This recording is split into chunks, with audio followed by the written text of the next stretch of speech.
کا اس کے خلاف ہے، یعنی پھر سے شابانہ کو اس کی طرف رجت ہے، شابانوں کے جو مسئلہ تھا اس کی طرف پھر ہم جا رہے ہیں۔ تو میں نے بات کی تھی کہ جو سوالات اٹھائے گئے ہیں وہ کیا ہے، ایک تو یہ کہ اسلام میں ایکویلٹی نہیں ہے، دوسرے کہ اسلام استحصال کرتا ہے مذہب کی بنیاد پر اور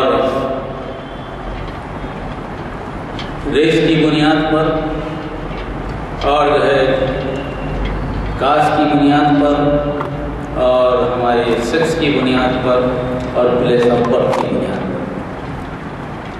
یہ جو ہے الزامات اس فیصلے سے اسلام پر لگتے ہیں۔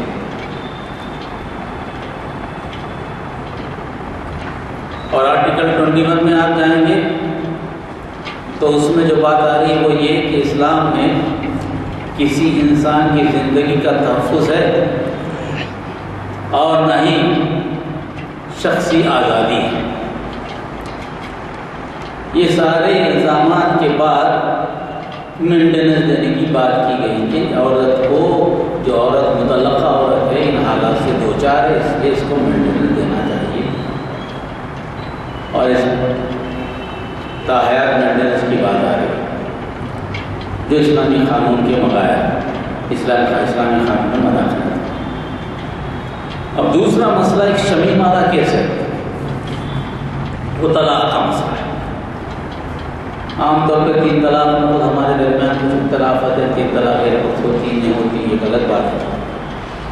وہ مسائل ہمارے درمیان کے ہیں، وہ مسائل ایسے نہیں ہیں کہ جس پر بحث کی جائے، مگر یہ جو طلاق کا شمیمانہ کا فیصلہ آیا، یہ شمیمانہ کا فیصلہ یہ کسی شخص نے، اس کے جو شوہر تھا اس سے اس کو بچے بھی تھے، مگر کوئی عورت دوسری پسند آ گئی تو اس سے شادی کیا، اس کو بھی رکھا گیا۔ اب اس کی طرف توجہ نہیں تھی، یہ بیچاری بھلا کیسے پالے گی بچوں کو، تو اس نے کیس ڈالا مینٹیننس کا۔ طلاق نہیں لیا مینٹیننس کے گھر، اس کے بعد عدالت سے اس کو نوٹس گئی مینٹیننس کے لیے۔ جب پیشی آ گئی تو وہاں انہیں اسٹیٹمنٹ لگ دیا کہ میں جو ہے پہلے طلاق دے چکا تھا، عدت گزر گئی، اس کی اب میرے پہ کوئی مینٹیننس نہیں ہے۔ اور وہ اسٹیٹمنٹ خود جانے کے بجائے اسٹیٹمنٹ عدالت کو بھیج دیا گیا۔ اس اسٹیٹمنٹ پہ فیصلہ ہوا کہ طلاق نہیں پڑی،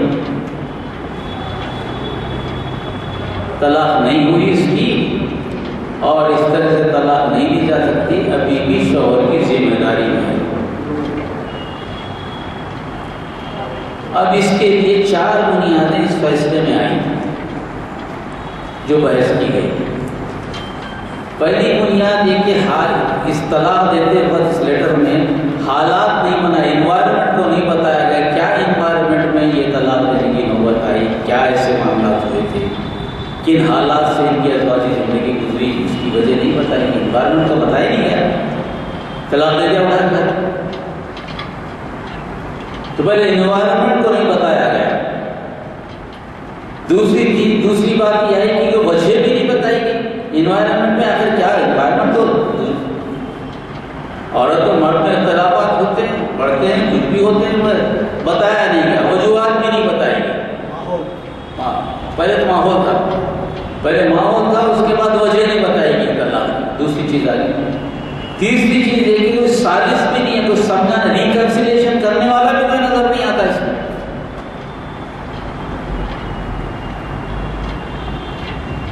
اور چوتھی بات یہ کہ کوئی شہادت بھی نہیں ہے، کوئی گواہ بھی نہیں ہے طلاق کی، یہ تو اسٹیٹمنٹ بھیج دیا کرے۔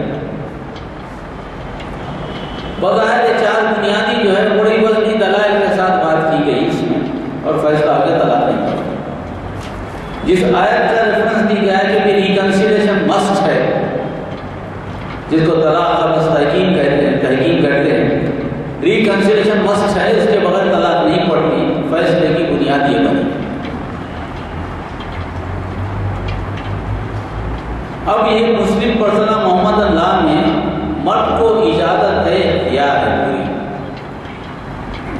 یا تو طلاق وربلی دے یا لکھ کے دے، اس سے طلاق کا حق چھینا نہیں جا سکتا، طلاق پڑ جاتا ہے۔ مگر اس فیصلے کے بعد طلاق مشروط ہو گئی، مرد کا حق چھین لیا جا رہا ہے، مرد کو حق نہیں ہے طلاق دینے کا جب تک کہ وہ کنڈیشن پورے نہ کرے. یا تو ماحول بتائے کیوں ماحول میں دینا چاہ رہا ہے،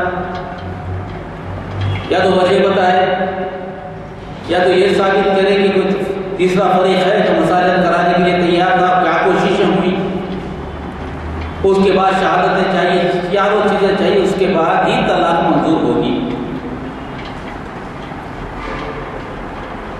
اس طرح سے ڈائریکٹ انوالومنٹ ہے مسلم پرسنل لا میں.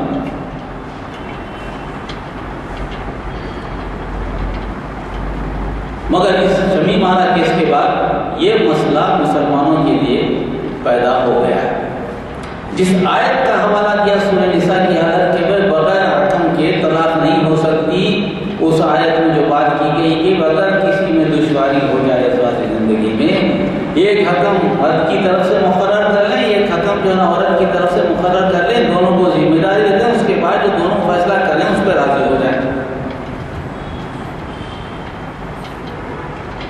یہ بات ہے، یہ ہے بات. مگر یہ جنرل اختلافات میں اور طلاق میں بھی ہو سکتا ہے کہ اس کو اپلائی کریں. یہ دراصل آربیٹریشن ایکٹ ہے کہ مسائل تیسرا فریق کرا دے، جیسا کہ ہماری کانسٹیٹیوشن میں آربیٹریشن ہے. اگر کوئی دو پارٹی عدالت کے باہر کوئی معاہدہ کر کے جو ہے نا اپنے معاملات کو سدھار لیتی ہے تو آربیٹریشن فیصلہ کر کے جو ہے نا عدالت کو سبمٹ کر دیں، عدالت فیصلہ کر دے گی. مگر اس سے یہ حق نہیں جائے گا کہ بھائی عدالت میں پھر وہ جا سکتا ہے. یہ اس کو انکریج کیا گیا ہے، مگر it is not a must. یہ ضروری نہیں. ایسی چیز کو قانونی طور پر قرآن نے بھی انکریج کیا، مگر ضروری نہیں کہ اگر ایسا نہیں ہوا تو طلاق نہیں پڑتی. ایسی کوئی چیز نہیں.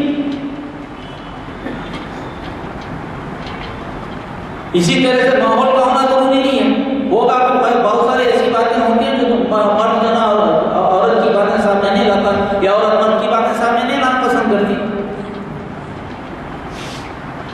کوئی ضروری نہیں ہے نا کہ وجہ بتائی جائے. اگر بتا دی جائے کہ کسی کے تعلق سے، کسی عورت کے تعلق سے مرد کو معلوم ہے کہ اخلاق و کردار خراب ہیں اس کے، اگر وہ عوام میں بول دے تو پھر اس عورت کی دوبارہ شادی ہو سکتی ہے. یا مرد میں کوئی کمزوری ہے، عورت کھلا دینا چاہیے، وہ بولی تو مرد کے تعلق سے کچھ بات رہ سکتی ہے. طلاق میں وجود وجہ تو ہوتی ہے، مگر یہ ضروری نہیں کہ وجوہات سامنے لائے جائیں. حکم کی بھی ضرورت ہے، مگر حکم کے بغیر طلاق میں نہیں، اس کی بھی وجہ. اور شہادتوں کی ضرورت نہیں، گواہی کی بھی ضرورت نہیں ہے طلاق.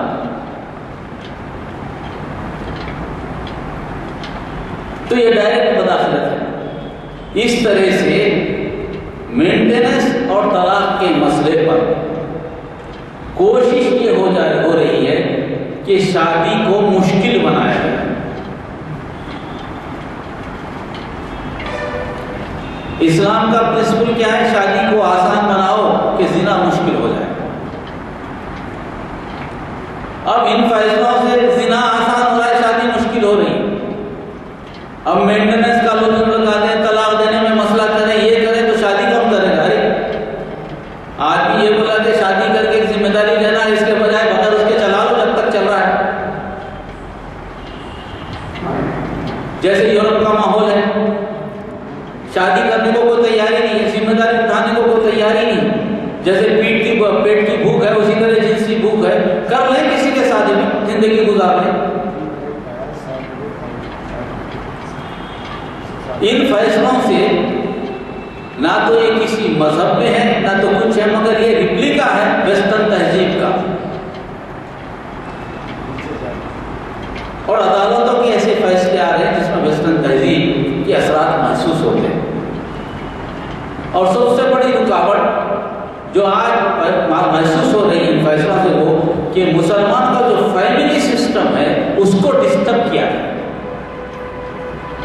اور اس کے لیے عورت کو نشانہ بنا جائے، چاہے پردے کے اعتبار سے، طلاق کے اعتبار سے، کے اعتبار سے، قید ہونے کے اعتبار سے مسئلہ بنایا ہے۔ یہ مداخلتیں آ رہی ہیں۔ اس کے علاوہ دوسری باتیں بھی ہیں، انشاءاللہ پھر کبھی ہوا تو اس پہ بات کریں گے، اور یہ بنیادی باتیں تھیں جو میں نے آپ سے کہی ہیں کہ مسلم پرسنل لا میں مداخلت کے جو طریقے نکالے گئے ہیں اس میں یہی بات ہے کہ مسلم پرسنل لا کی میں مسلمانوں کی دلچسپی ختم ہو اور لوگوں کو عام طور پہ معلوم ہو کہ یہ بڑا ڈریکونی لا ہے، اس میں عورت کو کوئی آزادی نہیں ہے، عورت کی آزادی سلب کے لیے مرد جو ہے اس پر حاوی ہے، اس کی بات کی جا رہی ہے۔ اس کے لیے ہم سب کو تیاری کر ایک اس میں جہاں نقصانات ہیں وہاں ایک فائدہ بھی یہ ہے کہ اسلام کی حقانیت کو لوگوں کے سامنے پیش کرنے کا موقع ہے۔ اگر ایسا ہو جائے تو آپ اچھی بات پیش کریں، اس سے بہتر مدد نہیں ہو سکتا۔ وہ آپ لوگ ہمارے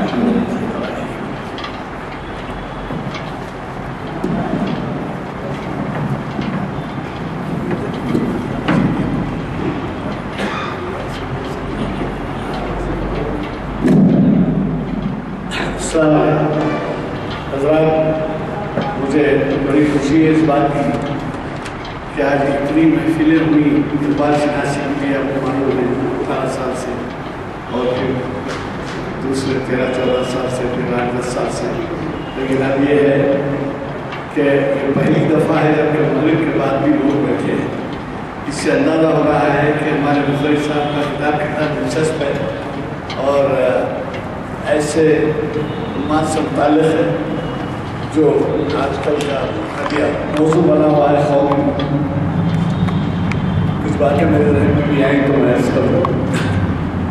اب یہاں آپ لوگوں کی عمریں ایسی ہیں کہ جو یہ سمجھ میں آئے کہ 1948 میں جب دستور سازی شروع ہوئی، 1947 میں آزاد ہوئے، اس کے بعد دستور بنانے کا قانون دستور ساز کمیٹی بنائی گئی، جس کا دستور بننے کے بعد سے آپ کا معلوم ہے 26 جنوری 1950 کو دستور لاگو ہوا۔ میں صرف اس کا حوالہ اس لیے دے رہا ہوں کہ آپ ہم سب جانتے ہیں کوئی اس میں ایکسپشن نہیں ہے، ہم قوم ہر مذہب کا آدمی جانتا ہے کہ عورت کو جلا دیا جاتا تھا، مرد کا غیر انتخاب، مرد کے ساتھ لکڑیوں پر اس کو بھی بٹھا کے ستی کہتے تھے۔ تو ہندوؤں میں ایک ایسے رہنما پیدا ہوئے جو نیشنل تھنکنگ کے تھے اور ان کے کانگریس میں بھی ریکارڈ ہے، راجا رام موہن رائے، انہوں نے اس کو ختم کیا۔ یہ بات وہاں سے پھر ہماری دستور ساز اسمبلی تک کہہ نہیں سکتا، لیکن دستور ساز اسمبلی کے بارے میں آپ کو بڑی دلچسپ باتیں بتاتا ہوں۔ دستور ساز اسمبلی میں جو قوانین اس کے وجود میں آنے کے بعد سے بعد میں بھی ترمیمات کے ذریعے پیش آئے، وہ یہ ہے کہ آپ تعجب کریں گے ہندو لاء میں طلاق دیتا کیوں جلا دیا جاتا تھا؟ اس کہ اس کو خود جینے کا حق نہیں، مرد کے بعد جینے کا حق نہیں، اس کے ساتھ تم ختم ہو جاتا۔ پھر یہ طلاق کا قانون سیکھا کہاں سے گیا، آیا کہاں سے گیا؟ مسلمانوں میں طلاق کا۔ اس کے بعد بیٹی کا حق، دو ایسے کافی ہیں اور بھی ہیں، مثال کے طور پر بتاتا ہوں۔ مسلمانوں میں بیٹے کا حصہ دگنا، بیٹی کا حصہ ہے، یعنی اگر کسی کو ایک بیٹا اور ایک بیٹی ہے تو جائیداد کے 3 حصے ہوں گے، ایک حصہ بیٹی کو جائے گا، چاہے وہ شادی شدہ ہو، بیوہ ہو، یا جو ہے سمجھیے ناقد شدہ ہو یا شادی نہیں ہوئی ہو۔ اگر کوئی مر جائے تو بیٹی کا حصہ بیٹے کا حصہ 2 اور بیٹی کا حصہ 1، بیٹے کا حصہ 2۔ وہاں کیا تھا؟ ایسا نہیں تھا۔ ہندو قوانین میں یہ تھا کہ اگر اولاد ہو، مثلا کوئی شخص ہندو لا جس کو اپلیکیبل سمجھا جاتا تھا، اگر وہ شادی کرے اور اس کو ایک لڑکا پیدا ہو تو جیسے ہی لڑکا پیدا ہوا بیٹے کا باپ کی ملکیت آدھی ہوگی، وہ بیٹا آدھا کما،